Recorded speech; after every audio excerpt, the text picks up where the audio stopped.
అయ్యా, దేవుడిచ్చిన ప్రసాదం అనుకుని నలుగురిని కన్నాను. ముగ్గురికి పెళ్లి చేయగలిగానయ్యా. ఈ ఊరు ఏమిచ్చినా మీరు తీసుకుంటారు కదయ్యా. ఇది మిగిలిపోయింది. తమరే ఏదో ఒకటి చెయ్యండి అయ్యా. అయ్యా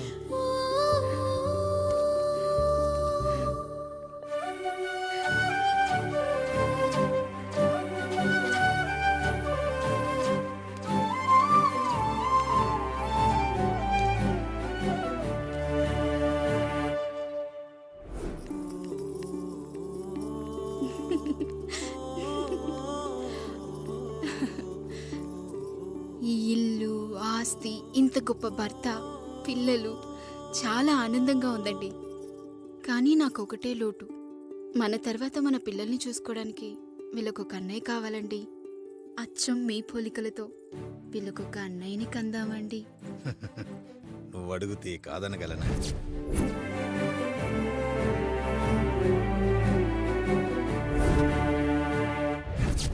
నానా రాయుడెక్కడా? ఇప్పుడే వస్తున్నాను నాన్న.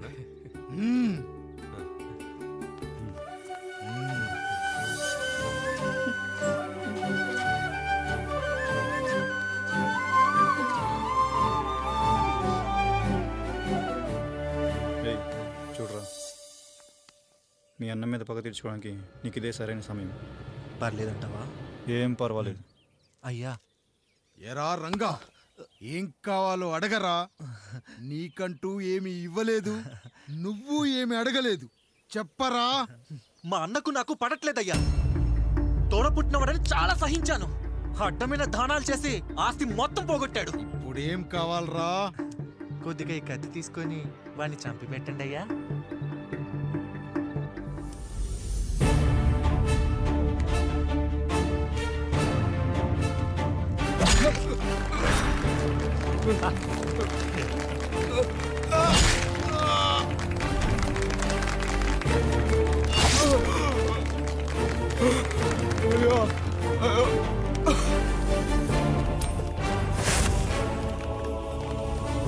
నాయుడు, అన్యాయంగా మా నాన్నని చంపేశావు.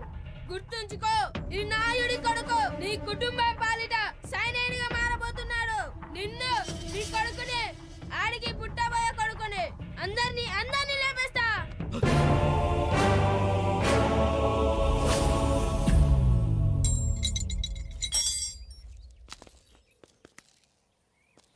ఏం జరిగింది? మీరు హత్య చేసినట్టు ఇప్పుడే సమాచారం అందింది.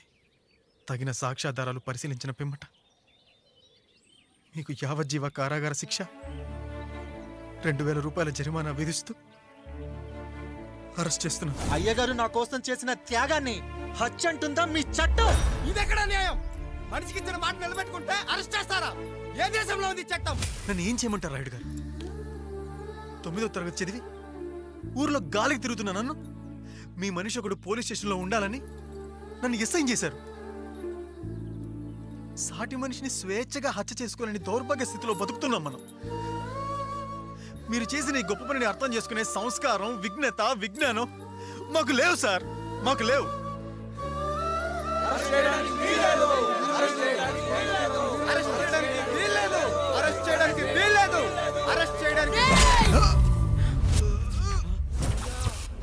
నాయుడు గారు,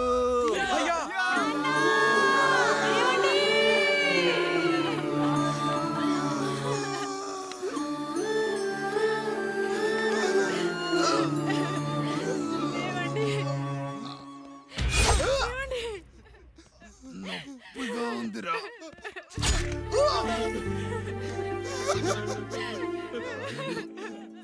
సుధా, నేను లేకుండా ఎలా ఉండగలను? పర్వాలేదండి, బిడ్డలతో నేను ఉండిపోతాను. అయ్యో, ఈ పాడు సమాజం నిన్ను మనశ్శాంతిగా బతకనివ్వదు.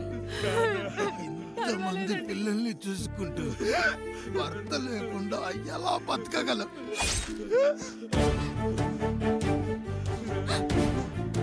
వద్దండి.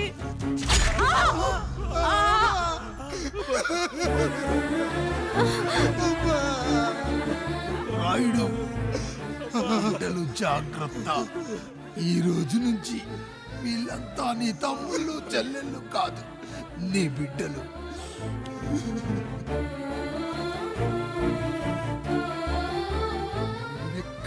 వెళ్ళనురా. నీ కష్టం వస్తే ఒక్కసారి నాన్న అని పిలవరా. ఆ సమాధిలోంచి అయినా లేచొస్తా.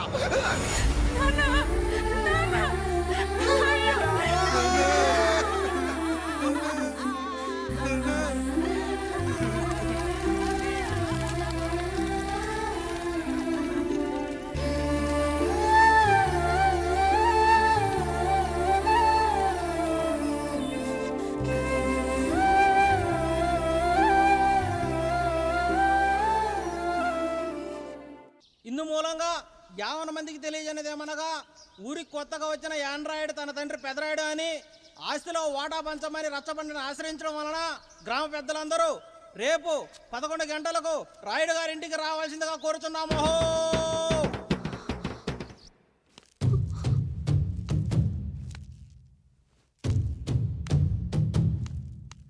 ఎందుకొచ్చారు?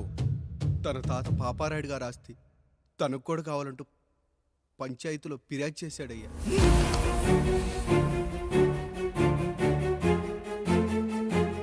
మస్తా గారు, ఆ దస్తావేజులు ఇవ్వండి.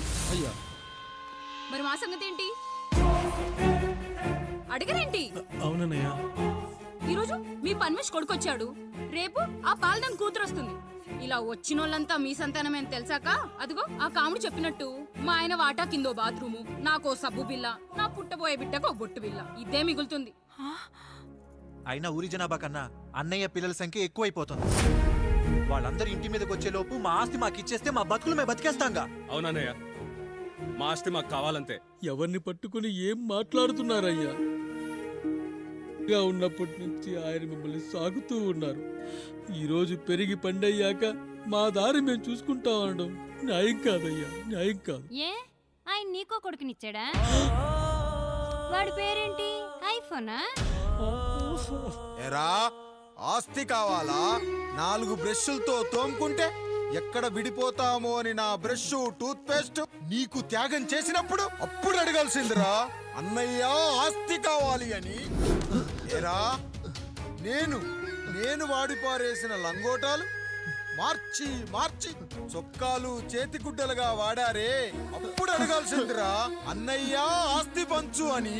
రేయ్, నువ్వు 6 నెలల పసికందుగా ఉన్నప్పుడు పాల కోసం ఏడుస్తుంటే నిన్ను తీసుకెళ్లి పసుల దొడ్లో కట్టేశానే, అప్పుడు అడగాల్సిందిరా అన్నయ్య నాకు ఆస్తి కావాలి అని.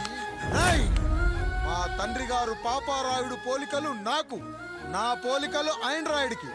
అసలు మా కుటుంబంలో ఏ పోలికలు లేని మీకు ఎందుకు ఇవ్వాలరా ఆస్తి? ఆస్తి లేదు, గీస్తి లేదు. Get out, get out, get out, get out, get out, get out అని నేను అనొచ్చు, కానీ అనగలనట్రా? అనలేను. ఎందుకంటే మీరంతా నా తమ్ముళ్ళు, నా చెల్లెళ్ళు. రక్తం తాగిన దోమ కూడా వెళ్ళేటప్పుడు కృతజ్ఞతగా ఏ మలేరియానో టైఫాయిడో వదిలి వెళ్తుంది. కానీ రక్తం పంచుకొని పుట్టిన మీరు ఈ అన్నయ్య కోసం ఆస్తి కూడా వదల్లేకపోతున్నారు కదరా. గుమస్తా గారు, నా యావదాస్తి నా తమ్ముళ్లకు, చెల్లెళ్లకు వాళ్ళ పేర్ల మీద రాయండి. నాకు చిల్లి గవ్వ కూడా అక్కర్లేదు. ఇక ఈ ఇంటికి నాకు ఎటువంటి సంబంధం లేదు. లక్ష్మి, సావిత్రి, మీ చీరలు విప్పేయండి. ఇక్కడికి వచ్చేటప్పుడు ఏ చీరలు కట్టుకున్నారో వెళ్ళేటప్పుడు కూడా అదే చీరలు కట్టుకోండి. వెళ్ళిపోదాం. దస్తావేజులు తీసుకురండి.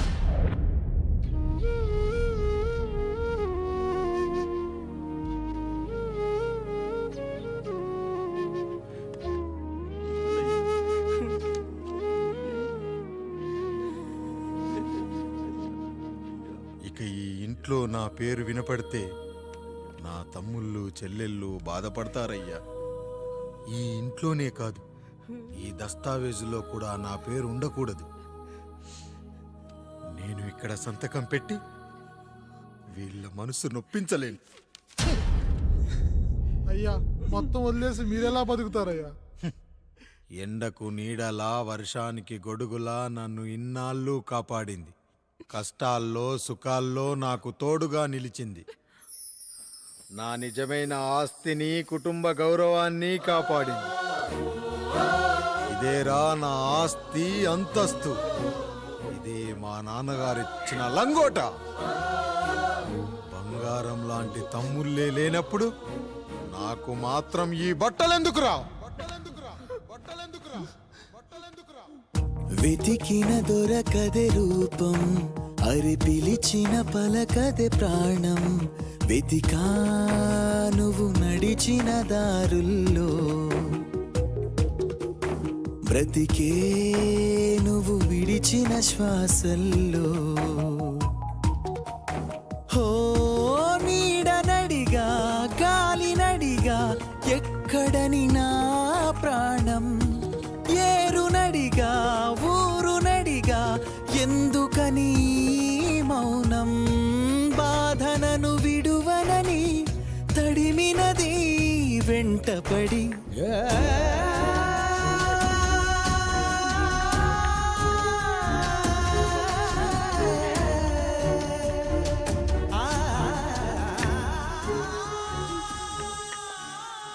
ఏవండి,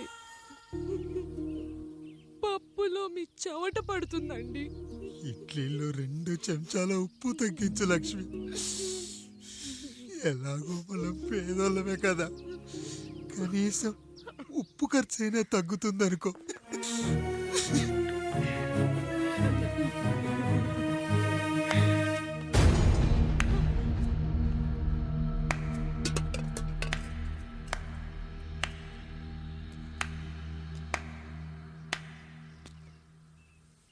పప్పు రుబ్బుతున్నావా పెదరాయుడు? ఎవడికైనా చేసిన పాపం పండుతుంది అంటారు. నీకు మాత్రం అదిగో అలా పిండయింది. అరే రే రే రే రే, చేతి నిండా భార్యలు, ఇంటి నిండా బంధువులు, బీరువా నిండా డబ్బులు, ఊరి నిండా జనాలు. ఏరి ఎక్కడ? ఇంటర్వెల్ ముందు ఇంటర్ చదివే కుర్రాడు ఏదో ఆవేశంగా డైలాగులు చెప్పాడు. సెకండ్ హాఫ్ కు మర్చిపోతాడు అనుకున్నావు కదూ?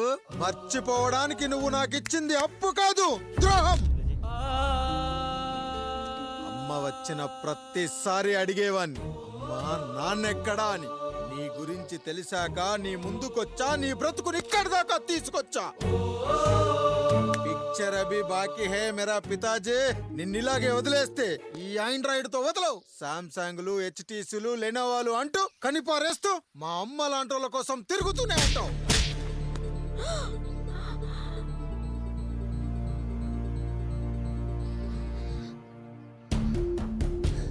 అమ్మా అమ్మా, ఛీ, నన్నలా పిలవకురా.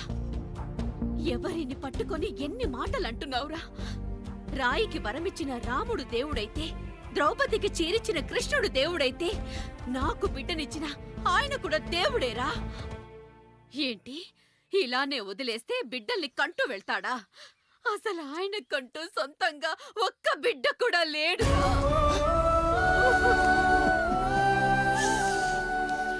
అసలు ఏం జరిగిందో తెలుసా?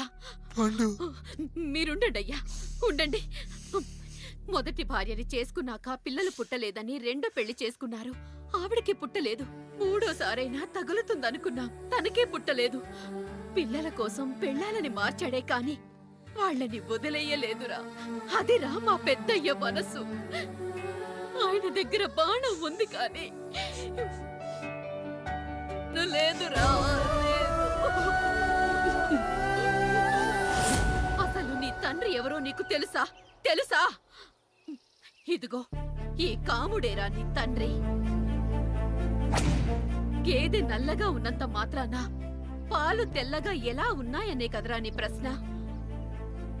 దానికి సమాధానం చెప్పాలంటే, ఒక వర్షం కురిసిన రాత్రి నేను 9వ నెల బాలింతగా ఉన్నప్పుడు. పండు పండు, ఇదిగో. ఏమిటండి ఇది? నిద్రలేస్తే నేను, బయటికెళ్తే గంటోడు, పక్కకెళ్తే పాలేరు, ఎప్పుడూ తిరిగే తాయారు. రోజు మమ్మల్ని చూసి చూసి బిడ్డ కూడా జిడ్డు మొహం వేసుకుని పుడతాడేమో అని భయంగా ఉంది. కడుపులో ఉన్నప్పుడు మనం ఎవరి మొహాలైతే చూస్తామో అచ్చం వారి పోలికలతోనే పుడతారంటారు. పొరపాటున నా పోలికలతో పుడితే? అదేంటి కాముడు, నీకేం తక్కువ? జుట్టు ఉండాల్సిన చోట లేకుండా అవసరం లేని చోట విపరీతంగా పెరిగిపోతుంది. మనకు పుట్టబోయే బిడ్డ గొప్ప అందగాడై ఉండాలి. ఇదిగో రోజు ఈ దేవుడి ఫోటోలు చూడు, వాళ్ళలాగే అందంగా పుడతాడు. కడుపుతో ఉన్నప్పుడు ఎవరి ఫోటో చూస్తే ఆ పోలికలతో బిడ్డ పుడతాడా? కనిపించని దేవుడి పోలికలు నా బిడ్డకెందుకు? ఈ ఊరికి దేవుడు రాయుడు. నా బిడ్డ ఆయనలాగే పుట్టాలి, ఆయనలాగే పుట్టాలి.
ఏంటి పండు ఇలా వచ్చావు?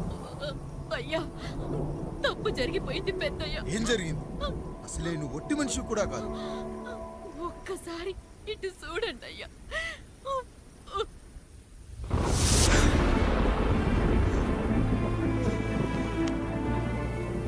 వీడేంటి అచ్చం నాలా ఉన్నాడు? అసలేంటి, ఎందుకు ఇలా జరిగింది?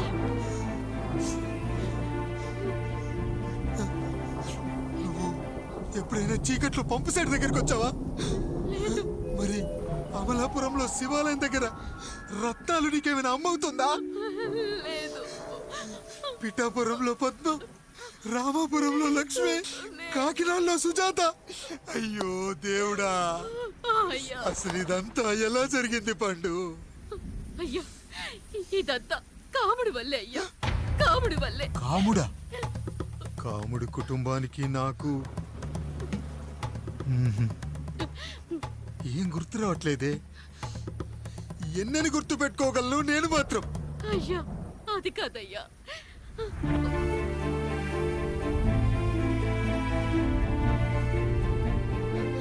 అలా రోజు మీ ఫోటో చూసి చూసి అచ్చం మీలాగే పుట్టాడు. అయ్యో, నా పోలికతో బిడ్డ కావాలనుకోవడం ఏంటి పండు? నువ్విలా చేయడం ఏంటి పండు? పోలికల కోసం ఫోటోలు ఎందుకు చూసావు పండు? అందుకే కదయ్యా ముందు ఆ డైలాగ్ చెప్పాను, తప్పు జరిగిందని. ఇప్పుడు ఏం చెయ్యాలయ్యా? స్వచ్ఛమైన మన ప్రేమను ఈ పాడులోకం అర్థం చేసుకోదు.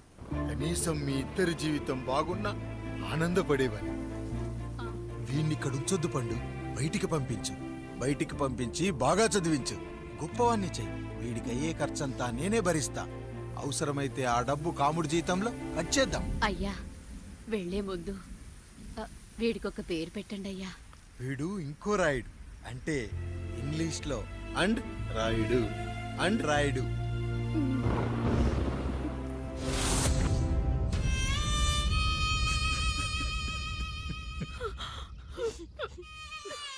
ఇదిరా నీ కథ, నా గతం. నిన్ను చదివించడం కోసం ఆయన మీ నాన్న జీతంలోంచి నెలకి 3000, 4000 కోసేసిచ్చేవారు.